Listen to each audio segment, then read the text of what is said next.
Hello, good morning all of you. Welcome to learning history academy. कैसे हैं आप सभी लोग? देखिए, आज मैं आपको बताऊंगी नवपाषाण काल के बारे में। नवपाषाण काल की शुरुआत कब हुई थी? 10,000 ईसा पूर्व पहले हो चुकी थी नवपाषाण काल की शुरुआत। उसके बाद हम आते हैं कि इनकी मतलब लाइफ स्टाइल क्या थी।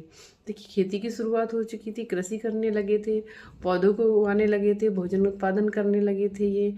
और इसके साथ साथ ये पशुपालन भी करने लगे थे, है ना। पशुओं को पालने लगे थे और इसके साथ साथ ये एक स्थायी जीवन भी जीने लगे थे। स्थायी जीवन का मतलब ये है कि स्थायी बस्तियां बनाने लगे थे, स्थायी बस्तियों में ये रहने लगे थे। अब ये घुमत्तू के साथ साथ थोड़ा बहुत घुमत्तू होते होंगे, लेकिन ज़्यादातर जो साक्ष्य पाए गए हैं इसमें स्थायी बस्तियों के पाए गए हैं। देखिए, कृषि की जो शुरुआत हुई है, हम प्राचीन कुछ प्रमाण यहाँ पर मिलते हैं। स्थायी जो कृषि की जो शुरुआत हुई थी, वो सबसे पहले जो इसके साक्ष्य मिले हैं वो आपके मिले हैं मेहरगढ़ में मिले हैं, जो कि बलूचिस्तान में स्थित है। सबसे पहले जो साक्ष्य हैं वो वहीं मिले हैं कृषि के।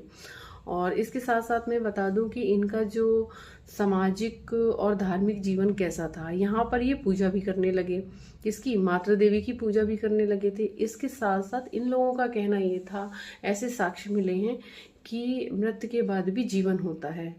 तो इस तरीके से मैंने आपको बताया कि इसमें क्या क्या इम्प्रूवमेंट हुए थे। और रही बात औजार, औजार पहले से काफ़ी परिष्कृत हो गए थे, मतलब पॉलिशदार औजार आने लगे थे।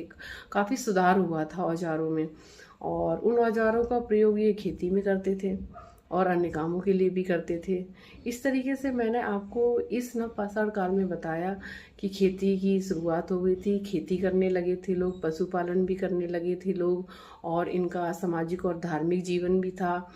और इसके साथ साथ मैंने आपको बताया कि ये चित्रकारी भी करते थे और औजार भी बनाते थे। और इसके साथ साथ एक नया काम और आया था, जिसको बोलते हैं नई शिल्पकला। नई शिल्पकला भी यहाँ पर आई थी। ये बुनाई का काम भी करने लगे थे और साथ में मिट्टी के बर्तन बनाकर उनका प्रयोग भी करने लगे थे। इस तरीके से मैंने आपको जो मैन फैक्ट थे वो मैंने बताए। नंबर 1 मैंने आपको बताया कि इसकी शुरुआत 10,000 ईसा पूर्व पहले हो चुकी थी। नंबर 2, यहाँ पर खेती करने लगे थे। नंबर 3, यहाँ पे पशुपालन करने लगे थे। नंबर 4, यहाँ पर स्थायी जीवन जीने लगे थे, स्थायी बस्तियां बनाकर जीवन जीने लगे थे। और नंबर 4 मैंने आपको बताया कि सामाजिक और धार्मिक जीवन भी इनका शुरू हो गया था। नंबर 4, यहाँ पर नई शिल्पकला भी आई थी, यानी कि बुनाई भी आ गई थी।